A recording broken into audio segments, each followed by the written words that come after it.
आप सभी लोगों का मैथ्स बाय ऋषि सर के यूट्यूब चैनल पर स्वागत है। आप सभी लोग आज जो मैं बात करूंगा उसे देखिएगा। प्रॉफिट लॉस जिसे लाभ हानि कहते हैं, ये हर एग्जाम का पार्ट है जो आपको पढ़ाया जाएगा। वो कोई भी आप वनडे एग्जाम दीजिएगा, हर एग्जाम में पूछा गया क्वेश्चन है और हर एग्जाम में रिपीटेड पैटर्न है। आप सभी लोग जब भी प्रॉफिट लॉस सॉल्व करते थे लाभ तथा हानि, तो उसमें सबसे ज़्यादा रिपीट क्वेश्चन होता था दो आर्टिकल के ऊपर सेल और परचेज दोनों तरह के क्वेश्चन होते हैं। जितने भी मैं क्वेश्चन आपको कराऊंगा, आप सभी क्वेश्चनों को गूगल कर सकते हैं और आप पाएंगे कि ये सारे क्वेश्चन प्रीवियस ईयर पेपर के क्वेश्चन है, किसी न किसी एग्जाम के। तो मैं कई सारे डिफरेंट एग्जाम के क्वेश्चंस आपके सामने रख रहा हूँ और ये सभी क्वेश्चन बाबू प्रॉफिट लॉस के क्वेश्चन, लाभ हानि के क्वेश्चन है। और याद रखिएगा, लाभ हानि में सबसे ज़्यादा रिपीटेड पैटर्न है टू आर्टिकल का क्वेश्चन जब भी आएगा, जो आपको मैं कराऊंगा इस वीडियो में, इसे शुरू से अंत तक देखना है। क्वेश्चन इसी में से आएगा। मैं आपको डायरेक्ट मेथड भी बताऊंगा कि आप कितनी जल्दी इस क्वेश्चन को अटेम्प्ट कर सकते हैं। साथ ही साथ इस क्वेश्चन का नॉर्मल प्रोसीजर भी होगा कि आप नॉर्मल तरीके से भी कर सकते हैं। तो दोनों तरीके पर आप मेहनत कीजिएगा, दोनों तरीके को सीखिएगा। एक तरीका जिसमें आप फॉर्मूले का यूज कर सकते हैं और डायरेक्ट सॉल्व कर सकते हैं, एक ऐसा तरीका जिसमें आपको फॉर्मूले की कोई जरूरत नहीं पड़ेगी। अगर आपको समझ में आए तो चैनल को लाइक सब्सक्राइब जरूर कीजिएगा। ये सभी क्वेश्चन हर एग्जाम के लिए है, कोई ऐसे वनडे एग्जाम के लिए नहीं है कि इसके लिए और इसके लिए नहीं है। कभी भी दो आर्टिकल का क्वेश्चन होगा, इसी वीडियो से क्वेश्चन होगा। चलिए स्टार्ट करते हैं। सबसे पहले देखते हैं, दो आर्टिकल में जब भी क्वेश्चन आएगा ना, तो कुछ क्वेश्चन सेल के क्वेश्चन हो सकते हैं, कुछ परचेज के क्वेश्चन हो सकते हैं। कुछ क्वेश्चन में ईच वर्ड हो सकता है, कुछ में ईच वर्ड नहीं हो सकता है। ये बात ध्यान रखनी है। तो कई ऐसे क्वेश्चन आएंगे जिसमें ईच वर्ड लिखा होगा, प्रत्येक लिखा होगा। क्वेश्चन में सेल का क्वेश्चन हो सकता है या परचेज का क्वेश्चन होता है। सबसे पहले क्वेश्चन को पढ़ते हैं, देखते हैं क्या है क्वेश्चन। ये क्वेश्चन आया हुआ क्वेश्चन है। कहता है कि आदित्य दो घड़ी बेचता है, सेल्स लिखा हुआ है, तो यानी कि क्वेश्चन ये बिक्री का है, सेल्स का क्वेश्चन है। दो आर्टिकल बेचता है फ्रॉम हिज पर्सनल कलेक्शन और 12,600 ईच। यहां पर वर्ड बहुत इंपॉर्टेंट है, ईच वर्ड। ये वर्ड हिंदी में लिखा होगा प्रत्येक, तो ये बात ध्यान रखिएगा, ईच वर्ड बहुत मैटर करता है। इसके कारण क्वेश्चन का आंसर डायरेक्टली हो सकता है। तो मैं इसे डायरेक्ट सॉल्यूशन से भी करूंगा और नॉर्मल तौर तरीके से भी करूंगा। कह रहा सेल का क्वेश्चन हुआ और टू आर्टिकल का क्वेश्चन है, सेल में ईच वर्ड के साथ, ठीक है ना। दो घड़ी बेचता है और दोनों को 12,600 रुपए में बेचता है। इसके बाद कहता है एक पर प्रॉफिट है 26%, एक पर 26% का लाभ है, जबकि दूसरे पर 10% की हानि है। आपसे कह रहा है ओवरऑल प्रॉफिट या लॉस क्या होगा। मैं एक डायरेक्ट फॉर्मेशन देता हूं, याद रखिएगा। कभी भी आपके पास टू आर्टिकल का क्वेश्चन हो और ईच वर्ड हो, कौन सा वर्ड हो, ईच का, और सेल्स के साथ लगा हो, यहां पे सेल है, सेल्स के साथ ईच वर्ड हो, ये बात ध्यान रखनी है। तो मैं क्या कह रहा हूं, अगर आपको कभी भी ओवरऑल प्रॉफिट या लॉस बताना हो, प्रॉफिट परसेंट या लॉस परसेंट, जो कि इस क्वेश्चन में पूछा है, तो आप डायरेक्टली भी बता सकते हैं। मैं क्या कह रहा हूं वो देखिएगा। कभी भी ओवरऑल प्रॉफिट या लॉस टू आर्टिकल का क्वेश्चन हो तो क्या लिखेंगे आप, वो देखिएगा मैं क्या लिख रहा हूं। आप इस फॉर्मेशन पर वैल्यू डालेंगे तो आपका आंसर आ जाएगा 100, और एक प्रॉफिट है एक लॉस है, तो एक को मैं x मान लेता हूं, एक को y मान लेता हूं। x और y प्रॉफिट या लॉस को डिनोट करता है। प्लस होगा तो प्रॉफिट, लॉस होगा तो माइनस, प्लस माइनस में हो सकते हैं, राइट ना। देखिएगा ध्यान से, क्या लिख रहा हूं, 100 into x plus y. X plus y मैं सिंबल नहीं लगा रहा हूं, आपको क्लियर होना चाहिए, एक्स प्लस वाई, राइट ना, प्लस 2xy बटे में 200 प्लस एक्स प्लस वाई। यहां पर मैं इसको यूज करना सिखा रहा हूं कि आप इसका यूज कैसे कर सकते हैं, ध्यान से देखिएगा। अगर आप इसे समझ गए तो आपको कभी समस्या नहीं आएंगी और आप ओवरऑल प्रॉफिट लॉस बहुत इजीली लिख देंगे। मैं लिख के दिखाता हूं, जैसे कि यहां पर एक x की वैल्यू मैं मान लेता हूं। इस क्वेश्चन को जब आप पढ़ते हैं तो इस क्वेश्चन में ध्यान से देखिएगा, x और y की वैल्यू, x की वैल्यू मैं मान लेता हूं, क्वेश्चन में दिया हुआ है +26 और y की वैल्यू -10 है। अब मैं इसे रखने का प्रयास कर रहा हूं क्योंकि एक प्रॉफिट है, दूसरा लॉस है। अब जब हम इस फॉर्मूले का यूज करेंगे ना, तो इस वैल्यू का 12,600 का कोई रोल नहीं रह जाएगा, केवल ओवरऑल प्रॉफिट या लॉस पूछा है। तो मैं फॉर्मूले में वैल्यू रख के दिखा देता हूं। बहुत सिंपल सा कैलकुलेशन हो गया। अब आप बताइए, 100 के साथ x प्लस वाई को कंबाइन करेंगे तो 26 में से 10 गया तो 16 होगा, तो 16 गुने 100 हो गया। उम्मीद है समझ में आया होगा। इसके बाद 2xy हो गया, तो x और y 26 और 10 का गुना 260 का डबल 520 होगा, लेकिन माइनस का होगा क्योंकि एक सिंबल माइनस है, तो माइनस का 520 हो गया, डिवाइड बाय ये x प्लस वाई कंबाइन होगा तो 16 होगा और 200 में जुड़ेगा तो 216 हो गया, राइट ना। अब कैलकुलेशन क्या बचा, 1600 में से 520 निकाल देंगे, 1600 है और इसमें से अगर मैं 520 निकाल दूंगा तो कितना बचेगा, 1080 और डिवाइड बाय 216, पॉजिटिव है आंसर। तो अगर मैं इसे काटता हूं तो आप ही बताइए क्या ये 5 गुनी है, तो क्या बोलेंगे 5% प्रॉफिट है, ये इसका आंसर है। लेकिन इस बार हमने फॉर्मूले का यूज किया। आप विदाउट फॉर्मूले भी आंसर कर सकते हैं इस क्वेश्चन को, यहां पर फिलहाल इस फॉर्मूले को यूज करके किया गया है। यानी कि जब भी 2 आर्टिकल के सेल का क्वेश्चन होगा तो आप इस फॉर्मूले को ध्यान रख सकते हैं और इस फॉर्मूले से क्वेश्चन को सॉल्व कर सकते हैं। दूसरा तरीका मैं आपको समझा रहा हूं, आप बिना फॉर्मूले को यूज करते हुए क्वेश्चन को सॉल्व कर सकते हैं बहुत आसानी से। तो मैं उम्मीद करता हूं आपको ये मेथड नंबर फर्स्ट समझ में आया होगा। जब भी सेल का क्वेश्चन हो और 2 आर्टिकल का क्वेश्चन हो, एक प्रॉफिट पर बेचे दूसरा लॉस पे, तो इस तरीके का यूज कीजिएगा। अगर आप फॉर्मूले से बचना चाहते हैं तो देखिएगा मैं किस तरह से विदाउट फॉर्मूले भी इस क्वेश्चन को सॉल्व करता हूं, राइट ना। चलिए, क्वेश्चन तो आपको पता ही है, क्वेश्चन में सॉल्यूशन क्या था ये रब कर देता हूं। अब आप देखिए मैं क्या कर रहा हूं, बहुत सिंपल सी कैलकुलेशन होगी और बहुत ईजिली आंसर आ जाएगा। जब भी 2 आर्टिकल का केस हो, तो ये सेलिंग प्राइस का केस है, एसपी का है, तो मैं दोनों ही आर्टिकल को इक्वल वैल्यू पर बेचा गया। ईच का क्वेश्चन है तो मैं आर्टिकल 1 और आर्टिकल 2 दोनों के ही सेलिंग प्राइस को एक एक यूनिट मान लेता हूं, राइट।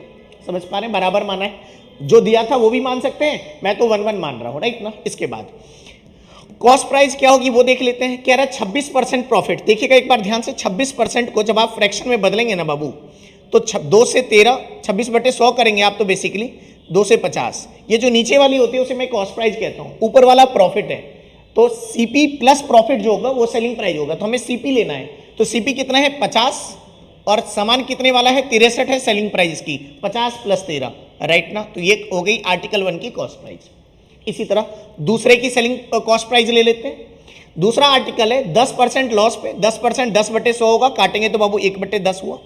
नीचे वाला कॉस्ट प्राइस होता है, अगर सेलिंग प्राइस लिखना होता तो हम 63 को ऊपर लिखते, राइट ना। तो हमें कॉस्ट प्राइस खरीद मूल्य लिखनी, नीचे वाला कॉस्ट प्राइस है 1 यूनिट का लॉस है, सेलिंग प्राइस 9 है, तो सीपी कितना हो गया 10 और सेलिंग प्राइस कितनी हो गई 9। कहानी खत्म हो गई। अब आपके पास ओवरऑल सीपी और एसपी देखना है और प्रॉफिट लॉस का पता लग जाएगा। अब आप बताइए, अगर मैं इन दोनों को जोड़ू बाबू, तो 1 और 1 टोटल एसपी कितना हो गया 2 यूनिट। अब इन दोनों को जोड़ लेते हैं, इन दोनों का एलसीएम तो 63 होगा, अगर मैं सही हूं तो एलसीएम तो 63 होगा ना। तो ये 50 और 9 से कितनी बार 7, ये 70, 120 हो जाएगा बटे 63, इनको जोड़ दिया। मैं उम्मीद करता हूं समझ में आया होगा। इसके बाद आइए देखते रहिए, अब उस रुपीज का कोई रोल नहीं हुआ अभी तक, है ना। अब आप बताइए, क्या मैं कह सकता हूं जो कॉस्ट प्राइस है मेरा वो 120/63 है और सेलिंग प्राइस है वो कितना आया है, सेलिंग प्राइस कितना आया है 2 यूनिट है। अगर मैं क्रॉस मल्टीप्लाई करूंगा यहां से, तो ये 63 यहां चला जाएगा, यहां से हट गया। रुपीज का कोई रोल नहीं है, वो थोड़ा सा ध्यान से देखिएगा। 2 से 60, यानी कि क्रय मूल्य 60 है, विक्रय मूल्य 63 है। प्रॉफिट कितने का है आप ही बता दीजिए, 3 का प्रॉफिट है, किस पर 60 पे × 100। आपके सामने कैलकुलेशन है और आंसर है, आप ही बता दीजिए।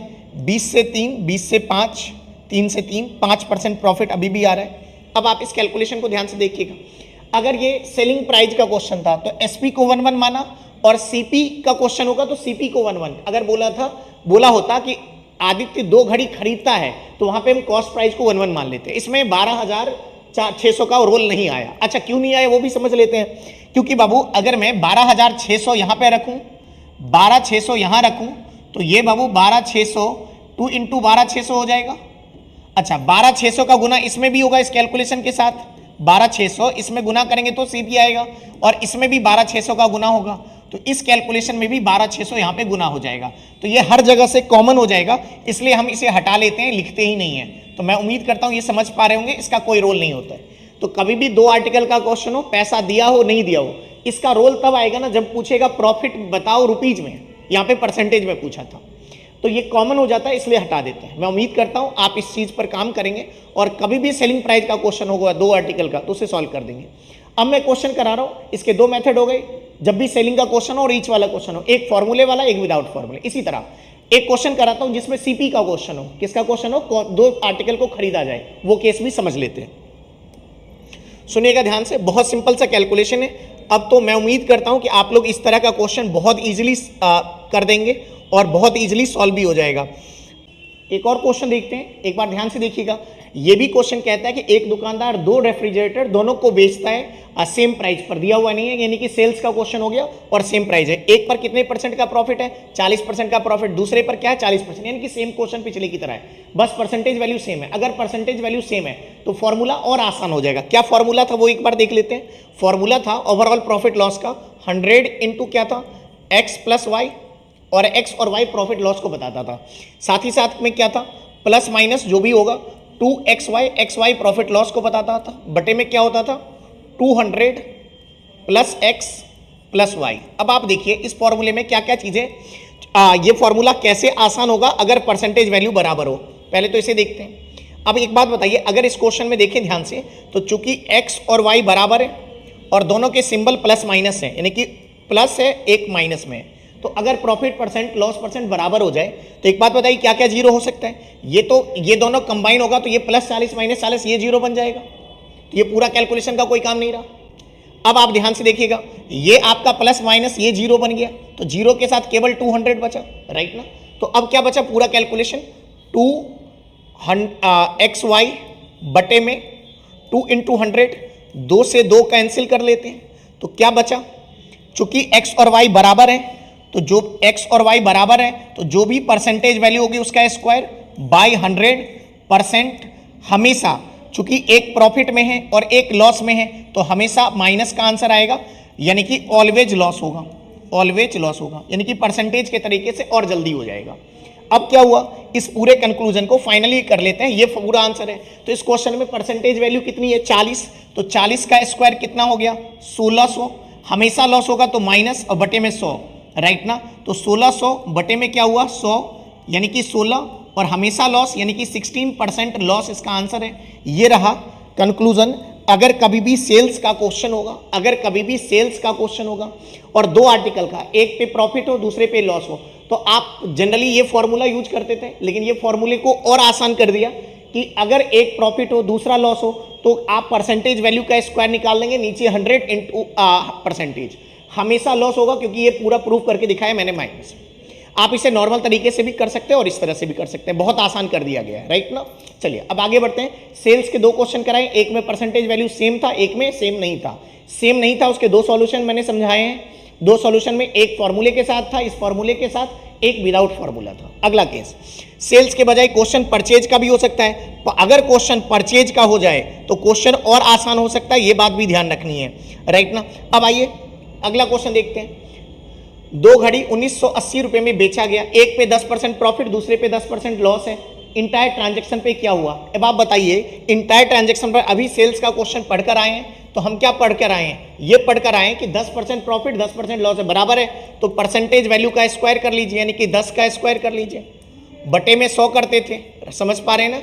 और हमेशा लॉस होता था, आंसर हमेशा लॉस में आएगा, तो ये 1% लॉस होगा। कितना परसेंट लॉस होगा। अब इसमें क्या हुआ, ऑप्शन जो है वो रुपीज में दिया हुआ है, ये बहुत इंटरेस्टिंग चीज है। तो एक बात बताइए, अगर 1% लॉस हुआ है, हमें ओवरऑल 1% लॉस हुआ, तो 1% को बाबू फ्रैक्शन में क्या लिखेंगे, -1/100, राइट ना। तो सीपी कितनी हो गई 100 यूनिट, और सेलिंग प्राइस ओवरऑल कितना हो गया 99 यूनिट, ये तो क्लियर है। अब रुपीज में पूछा है, अगर परसेंटेज में पूछा होता तो आंसर आ गया 1% लॉस। अब रुपीज में, अब रुपीज की जरूरत है क्योंकि जो आर्टिकल बेचा गया वो दो आर्टिकल 1980 ईच है, यानी कि दो आर्टिकल है, तो सेलिंग प्राइस 99 यूनिट 2 इंटू 1980 के बराबर है। एक यूनिट, अब लॉस कितने का है वो देख लेते हैं। लॉस 1 यूनिट की वैल्यू जो आएगी वो आंसर है, राइट ना। ये रहा लॉस। अब 1 यूनिट की वैल्यू कैसे आएगी, काट के देखिए अपने आप आ जाएंगी। 99 से अगर काटेंगे तो 20 बार में कट जाएगा, 20 गुने 2 कितना हो गया 40, 1 यूनिट यानी कि 40 के बराबर, यानी कि लॉस ऑफ 40 रुपीज। यानी कि ये बात भी ध्यान रखनी है कि फॉर्मूले के साथ ये भी काम आया कि अगर कई बार रुपीज में पूछ लिया जाता है तो अगर आप क्वेश्चन करेंगे तो कई बार रुपीज में भी मिलेगा। अब आज बात कर लेते हैं, ये सभी क्वेश्चन सेल्स के ऊपर थे, दो आर्टिकल के सेल्स के क्वेश्चन थे। अब दो आर्टिकल के परचेज के क्वेश्चन के ऊपर बात करता हूं, उसे देखते हैं। चलिए, मैं उम्मीद करता हूं इस वीडियो को देखने के बाद आपको कभी भी सेल और परचेज में कोई समस्या नहीं होंगी, राइट ना। अगला क्वेश्चन बहुत सिंपल सा कैलकुलेशन है, इस बार बस क्वेश्चन चेंज किया हुआ, कह रहा है एक ट्रेडर जो है दो वस्तु खरीदता है 490 ईच वर्ड तो ठीक है। अब क्या बोला हुआ है, एक पर उसे 20% लॉस है और दूसरे पे 10% प्रॉफिट है, यानी कि परचेज का क्वेश्चन है, राइट। इसमें भी दो मेथड, एक डायरेक्ट, एक फॉर्मूले के से और एक डायरेक्ट। चलिए एक बार पहले ओवरऑल लिख लेते हैं। कभी भी परचेज का क्वेश्चन हो तो ओवरऑल पूछे तो आपको कुछ नहीं करना है, 2 आर्टिकल हो तो नीचे 2, 3 आर्टिकल हो तो नीचे 3। आपको जो भी परसेंटेज हो प्लस माइनस, मैं परसेंटेज लिख देता हूं, प्लस माइनस जो भी हो x प्लस माइनस वाई, ये परसेंटेज प्रॉफिट लॉस को डिनोट करता है, राइट ना। अगर 2 आर्टिकल हो तो डिवाइड बाय 2 करेंगे और 3 आर्टिकल होगा तो डिवाइड बाय 3 करेंगे, बस इतना ध्यान रखिएगा। बस क्वेश्चन परचेज का होना चाहिए। तो अब इसमें ओवरऑल तो पता लग जाएगा बहुत इजीली। कैसे? एक पर प्रॉफिट कितने, लॉस है 20%, दूसरे पे प्रॉफिट है 16, तो एक है -20, दूसरा है +16, बटे में 2 करना है, कितना हुआ -4/2, यानी कि ओवरऑल 2% लॉस इसका आंसर होगा। कैलकुलेशन, ये वाला कैलकुलेशन तो खत्म हो गया, 2% लॉस है, ये बात समझ में आनी चाहिए, राइट। रुपीज में भी हम बता सकते हैं। तो ये ओवरऑल का ये वाला पार्ट था। अगर कभी भी परचेज में ईच वर्ड लगा हो, अगर 3 आर्टिकल होगा तो आप XYZ लेकिन नीचे 3 कर दीजिएगा, लेकिन ये लॉजिक परचेज में काम करेगा, राइट ना। ये लॉजिक परचेज में काम करेगा। फिर से ये बात ध्यान रखनी है, परचेज का क्वेश्चन है, ठीक है। अब एक और मेथड जिससे कि इस क्वेश्चन का जनरल सॉल्यूशन हो, यानी कि डायरेक्टली अगर नहीं निकालना है, आपको नॉर्मल सॉल्यूशन करना है तो भी आप कर सकते हैं। समझ पा रहे हैं? जैसे इस क्वेश्चन को अगर हम डायरेक्टली करेंगे, चूंकि ये परचेज का क्वेश्चन है, तो क्या होगा प्लस माइनस, यानी कि 20 माइनस 1 माइनस 1 प्लस है तो 0 बन जाएगा, बटे 2 0, यानी कि इसका answer no profit no loss तो हम डायरेक्टली बता सकते हैं क्योंकि परचेज का क्वेश्चन था। पिछले लॉजिक को लगाएंगे तो -20 + 20 और बटे में क्या हो जाएगा 2, यानी कि नो प्रॉफिट नो लॉस। अब मैं इसे नॉर्मली सॉल्व कर देता हूं, राइट ना। क्या कर सकते हैं हम, परचेज का क्वेश्चन है तो दोनों का सीपी मान लेते हैं, सीपी मान लेते हैं क्रय मूल्य, आर्टिकल 1 और आर्टिकल 2। एसपी का क्वेश्चन होता तो एसपी को 1 1 मानते थे, दोनों का क्रय मूल्य 1 1 यूनिट मान लिया, रुपीज लेने की जरूरत नहीं है। अब सेलिंग प्राइस 20% लॉस है तो सेलिंग प्राइस लिखनी है तो -1/5, ये तो नीचे वाला कॉस्ट प्राइस हुआ, 1 का लॉस है तो सेलिंग प्राइस कितना हो जाएगा 4, तो 1 पर 20% लॉस है, यानी कि 4 का बेचा 5 का सामान, और प्रॉफिट अगर 20% होगा तो ये प्लस हो जाएगा, तो यानी कि 6 में बेचेगा 5 का सामान। ये कैलकुलेशन खत्म। इस बार कोई फॉर्मूले का यूज नहीं है, इस लॉजिक का यूज 2 आर्टिकल 3 आर्टिकल कभी भी कर सकते हैं। अब टोटल सीपी टोटल एसपी देख लेते हैं। टोटल सीपी कितना हो गया 2 और टोटल एसपी कितना हो गया 2। देखिए ना, नीचे 5 रहेगा और 6 4 10 हो जाएगा, यानी कि 2 में खरीदा 2 में बेचा, क्या आप कह सकते हैं नो प्रॉफिट नो लॉस। तो ये बात ध्यान रखनी है, नो प्रॉफिट नो लॉस इस क्वेश्चन का आंसर। 2 का खरीदा और 2 का बेचा, इसलिए नो प्रॉफिट नो लॉस। उम्मीद करता हूं समझ में आया होगा। इसके अलावा ईच वर्ड के साथ सेलिंग प्राइस कॉस्ट प्राइस दोनों का क्वेश्चन दिखा दिया। अब एक क्वेश्चन जिसमें ईच वर्ड नहीं है वो भी समझ लेते हैं और कहानी को खत्म करते हैं। अब आप कोई भी प्रीवियस ईयर पेपर कीजिए, किसी भी एग्जाम का कीजिए, अगर 2 आर्टिकल का क्वेश्चन है तो इसी में से मिलेगा। अब आइए क्या बोला हुआ है, एक व्यक्ति 2 वस्तु को खरीदता है 490 रुपए में। इस बार ईच वर्ड नहीं है, इस क्वेश्चन में ध्यान से देखिएगा तो कहीं भी प्रत्येक वर्ड नहीं लिखा है। इससे पहले हर क्वेश्चन में ईच वर्ड था, इसमें नहीं है। तो 2 आर्टिकल खरीदता है कितने में, तो क्या मैं कह सकता हूं क्रय मूल्य 1 और क्रय मूल्य 2 दोनों आर्टिकल का सीपी जो है मिलकर 490 रुपए है। बहुत सिंपल क्वेश्चन होते हैं। कह रहा है एक को बेचा 20% लॉस पर और दूसरे को बेचा 60% प्रॉफिट पर। तो भैया एक बात बताइए, कोई सामान, ये जो सामान था एक को बेचा 20% लॉस पे, 20% लॉस का मतलब 100 में से 20 कम 80 पर बेचेगा, यानी कि CP1 जो होगा आर्टिकल 1 का CP और जो सेलिंग प्राइस होगा वो क्रय मूल्य का 80% होगा। फिर से देखिएगा, ही सोल्ड बोला है, उसने बेचा है एक वस्तु को 20% लॉस पे, तो जो खरीद होगा उसके 80% पर बेचेगा। और कह रहा है दूसरे को बेचा है 16% प्रॉफिट पर, यानी कि 100 का सामान होगा 16 प्रॉफिट 116 पर, यानी कि दूसरे वस्तु को बेचा गया है, यानी कि CP2 का कितना परसेंट 116%। ये क्वेश्चन में दिया हुआ है। अब आगे एक लाइन बहुत इंपॉर्टेंट है जिस क्वेश्चन को आसान करता है।